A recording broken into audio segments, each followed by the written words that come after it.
Friends, on this auspicious day, let me first begin by extending my good wishes to all of you for the year ahead.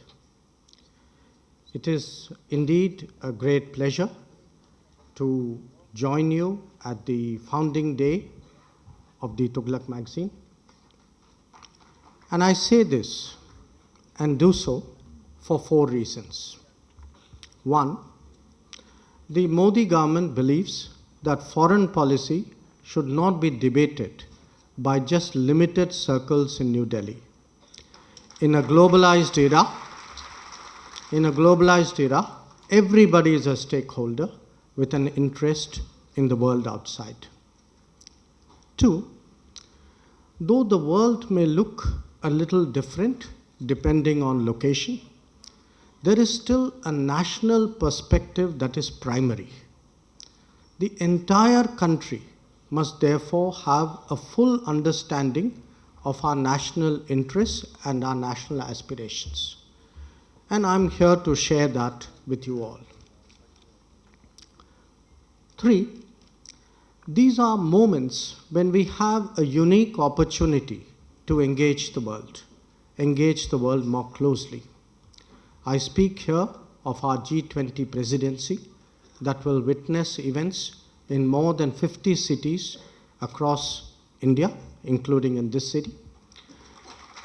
We certainly expect that it would catalyze greater interest in India and the world about each other. So this is a good time to focus on global perceptions. The 4th, of course, is the prestige of Thuglak and the stature of Gurumurti ji. I can only say, and you saw that from the tweets, that an invitation from him can only have one response. So I felt that this occasion is best utilized to discuss a question that should be on the minds of all right-thinking citizens. Why India matters to the world. In a common sense way, India has always mattered. After all, such a large landmass with so many people and that rich a history and culture will naturally occupy the world's mind space. The question really is of the nature of this relevance. How much of it is passive and how much active? Now, India can matter by just being there as a marketplace, as a contested ground, as a resource for others, or as a platform. And it did just that during the colonial times. But India can matter too through the power of its ideas and actions, as an engine of the global economy, as a hub of innovations, or a democracy that delivers. That is the course of ambition and destiny, one that we are taking more recently. The crucial place that India has long occupied in global thinking is manifest in the obsessive search for trade routes to India. Using India as an effective base, Europe was able to dominate the rest of Asia. In fact, even China's fate in the 19th century was very much shaped by the outcomes in India. Not surprisingly, this centrality of India worked the other way around as well. Its independence set in motion a larger decolonization process that became the basis for the contemporary global order. Decades later, India's economic progress has contributed to a rebalancing and multipolarity that is still unfolding. Part of why India counts is obvious. For a start, it represents a sixth of humanity, so its successes and shortcomings have clear global implications. But for its partition, India and not China would have been the largest society in living memory, closer to a fifth of the world. The case for India is, however, more than just one of statistics. For it is among the few civilizational states that has survived the ravages of history. Simply put, there is not just a scale and history about India, but an exceptionalism that makes it matter. Now, societies can be relevant as a playing field for others, or they can themselves be a player. The progress of our times is the change from one to the other. New activities and energies have emerged from the freedom of colonized nations that were taken forward by their comparative advantage. Large nations in particular started regaining the natural weight in the calculations of others. This could be from a set of capabilities, a reservoir of resources, the quality of talent, the importance of location, but most of all, from national will and leadership.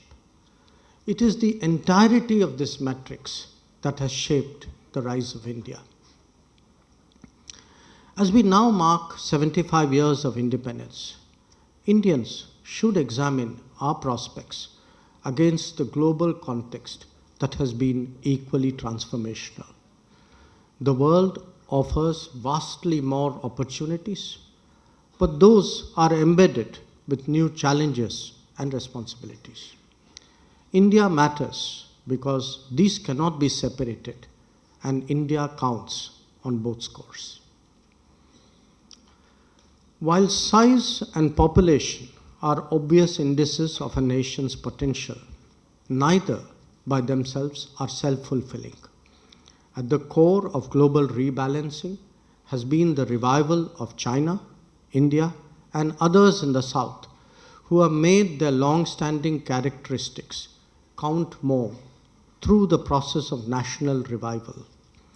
A key factor is the pace and nature of development, especially making it human-centric. In this respect, recent happenings are a source of optimism for our country. Since 2014, the commitment to transform society has become increasingly holistic and increasingly effective. It begins at better health and immunization, reducing gender gaps, expanding educational access and coverage, and promoting skills to foster talent and innovation, making it easier to do business, and creating greater employment opportunities. The resulting inclusive growth will naturally contribute to strengthening capabilities and expanding the marketplace. But just as notable will be the impact of all of this on the global workplace, and that really matters to the world. Because a knowledge economy really puts a premium on quality human resources, and that in turn mandates realizing the Sustainable Development Goals by 2030. It is clear from the national campaigns initiated by the Modi government that these 17 SDG goals defined by the United Nations are indeed among the government's key objectives even during the COVID period. And our delivery has been particularly effective as a result of the digital backbone that has been constructed. So take the JAM Trinity that has empowered millions of vulnerable by providing banking and digital services. For that matter, the expanding health coverage that demonstrates that this need not be a prerogative of the developed, or the Beti Bachao Beti Padhao scheme for girls' education that has had such a sweeping societal implication. And indeed, the Jal Shakti mission to bring tap water to all homes, the Digital India network that has brought masses online, and the Ujjwala program to replace burning firewood with cooking gas. Why India matters is because its record and its progress would determine the global success in meeting SDG targets. During the COVID period, India impacted global consciousness in very different and diverse ways. Normally, we would have all been at the tail end of a global queue for new medicines. This time around, India was not only a successful producer of vaccines for itself and for the world, but an inventor of vaccine to boot.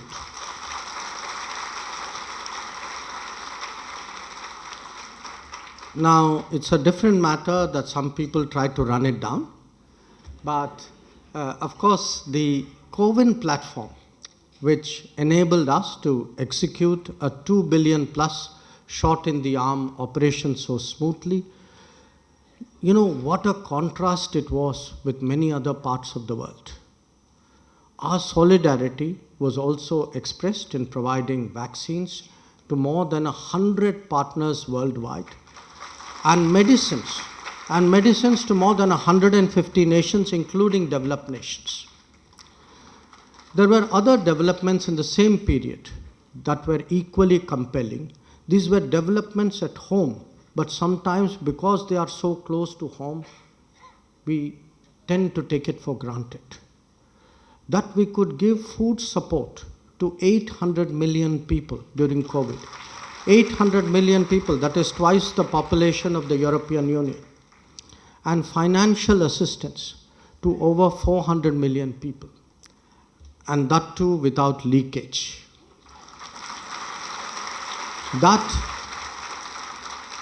is a huge statement about this India. The world is also watching today how our health, housing, microcredit, farmer support programs, all these are moving forward. Now, you might wonder why the foreign minister is talking about all this. But I am, because in my travels abroad, I've heard not just warm words for our generosity on medicines, on drugs, on other support, but interest and admiration about our technology-enabled governance. Many other leaders, many of my counterparts, have told me they also have a leakage problem. Now, since there's only one Modi, I can tell them that you have to find the solution through technology. So India matters because India is today perceived as an exemplar by the global South.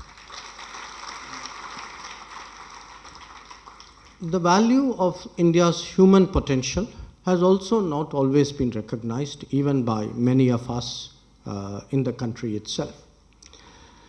There are currently more than 32 million Indians and persons of Indian origin who are living and working abroad. So we have, in a sense, the largest diaspora in the world. Now, these could be from larger or smaller nations, nearer or distant ones, historical emigration or recent movements. But the pervasive spread of the Indian community actually has been a natural accompaniment of globalization. But rather than leave them to their fate in difficult times, there is now a policy to bond, motivate, and safeguard them. It could be the Madison Square Garden event, the Vande Bharat mission during the COVID, or the Operation Ganga during the Ukraine conflict. The underlying feeling, the underlying sentiment is the same. Now, as the world moves towards higher skills and for the developed world, tougher demographics, India is itself improving the quality of its human resources. This demand-supply fit has an increasingly powerful logic today for the global economy. Recent agreements that we have done with Germany, Japan, UK, Portugal are harbingers of change. India matters because with each passing year, our human resources will be a bigger factor in the global workplace. large nations in particular require deep strengths. If there has been a major shortcoming in our post-1992 performance, and we should be open about our shortcomings, it has been in the inadequacy of that level of capabilities. Contentment with corporate profitability overrode any commitment to create resilient domestic supply chains. That growth was insufficiently reflected in the expansion of employment should have itself been a warning signal to all of us. And remember, reform itself was conceptualized in narrow terms to actually serve a limited constituency. Today, the nation has shifted gears to upgrade the human resources chain as well as step up manufacturing and innovation, and thereby a new vista of prospects has opened up. The manufacturing of Apple products in our country is actually a very powerful statement in that regard. In different ways, our startups, the rollout of 5G technology when it happens, our space and drones capability, all these are illustrations of the change that Indian manufacturing, Indian innovation, Indian talent is going through. So India will matter only if it makes a greater contribution to global production and services. But fortunately, we are now on our way. National well-being has many facets, but national security is without question its basic foundation. All countries are tested in this regard, but we perhaps have had more than our fair share. These have ranged from insurgencies and wars to cross-border terrorism, especially terrorism. Our long-suffering approach had, however, created the danger of normalizing terrorism. That is why Uri and Balakot sent a much-needed message. On the northern borders, China is today seeking to change the status quo by bringing large forces in violation of our agreements. Despite the COVID, remember this happened in May of 2020, despite the COVID, our counter response was strong and firm. These troops deployed in the thousands safeguard our frontiers in the most extreme terrain and the harshest weather. And it continues to this day. So India matters because the world sees that this is a nation that will not be coerced. It will not be coerced by anybody, and that it will do what it takes to ensure its national security. In India's case, geography has added to the case made by history of its relevance. The Indian peninsula has a visible centrality to the ocean that is named after it. There is a continental dimension as well. Without its active participation, no Trans-Asia connectivity initiative can really take off. The Indian Ocean is poised to assume today even greater geopolitical significance. How well India leverages its location is a considerable part of its relevance to the world. The more it influences, the more it participates, the more its global stock will rise. And if India's prosperity and progress serve as a larger lifting tide for the entire subcontinent, then this would be even more consequential. History may be a mixed blessing for most states, but making the most of it is nevertheless still a policy compulsion. In India's case, its 1947 partition, not only reduced its stature, but also cut us off from proximate regions where we long enjoyed respect and influence. The graduation in recent years from look east into act east policy highlights the seriousness of connectivity and security interests in Southeast Asia. But it is also a very important step towards defining what is an extended neighborhood of India. In the last 8 years, a parallel effort has also been made with the Gulf to rebuild other long-standing associations that have been disrupted. After decades of limiting these ties to energy and emigration, India is working at creating a full spectrum relationship. Stronger economic linkages are being buttressed by closer security coordination. A third initiative is aimed at Central Asia. Here, we have to overcome the impediment of connectivity. I think you all know what I mean. And because that is really the obstacle to leveraging what is such a visible cultural affinity for us. With regard to the sea space to our south, the 2015 Sagar Doctrine, which was announced by Prime Minister Modi, initiated a reach out to these islands whose future is so closely intertwined with India. Returning to history and recognizing our extended neighborhoods is another reason why India matters.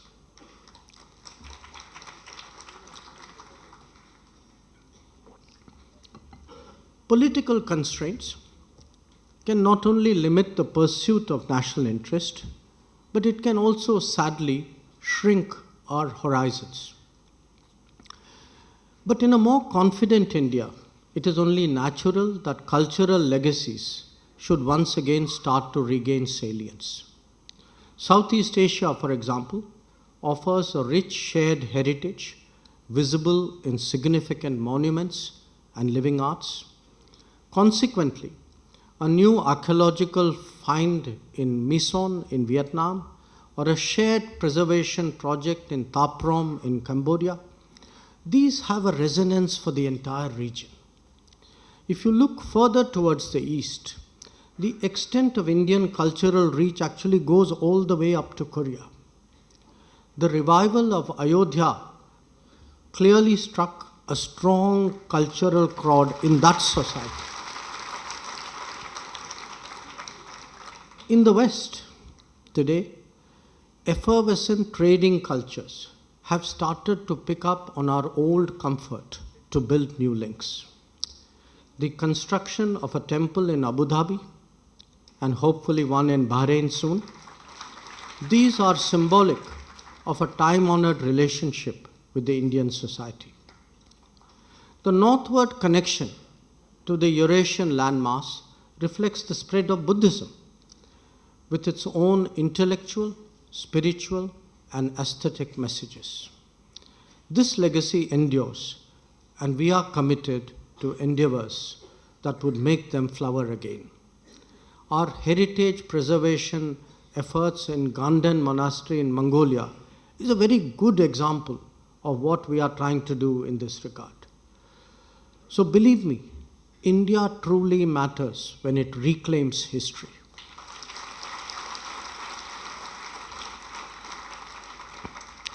But you don't have to go back into the recesses of time. Even contemporary experiences offer us opportunities. The Indian contribution to the 2 world wars was very significant. In fact, to a point where it decided the outcome in some theaters. Over 1 million Indians participated in the First World War, and the bicycle troops of the Somme and the turbaned Indian troops entering the Jaffa Gate in Jerusalem. These were the most iconic images of that era. But it took Prime Minister Modi's presence at memorials like Neuve Chapelle and Haifa for the public consciousness about them to grow. The Second World War, in fact, saw 2.5 million Indians take up arms and make a critical contribution both on the battlefield and through logistical efforts. When the Indian military contingent marched through the Red Square in June 2020, this was a reminder of India's contribution to the eventual victory. The stabilizing role that the Indian military played in the aftermath of the war is no less significant. It is this tradition of global service that has since become the foundation for the country to emerge as a leader in United Nations peacekeeping operations. From that, India is now evolving into an effective first responder in regional crisis situations. India matters because it can make a real difference to global security. Because of its very uniqueness, India cannot be an easily replicable model, but it does offer experiences for others. The world recognizes both the singularity and the relevance of India's progress. So put aside those who are steeped in political polemics, the rest of the world gets it, that a civilizational state is rising again, that it will display its own personality, that it will speak and think for itself, and that it will radiate how it is rooted in its own culture. The more confident India is, the more expressive it will be on the world stage. Only then can it overcome the image of being a poor cousin mired in its colonial history. In this endeavor, India is uniquely positioned to bridge modernity and tradition. It will be more impactful by embracing its heritage, not by diminishing it. A combination of cultural beliefs and modernizing agenda help address many current dilemmas. Its historical characteristics are a source of strength once they are approached with confidence. For example, the appreciation of pluralism is as much a derivative of long-standing social practices as of a constitutional mandate. Similarly, stronger nationalism at home coexists traditionally with an enthusiastic internationalism abroad. In fact, Gurumurthy ji made that point speaking about Vasudhaiva Kutumbakam. So remember, rising India wants to engage the world more, not less. India matters when it is more authentically India.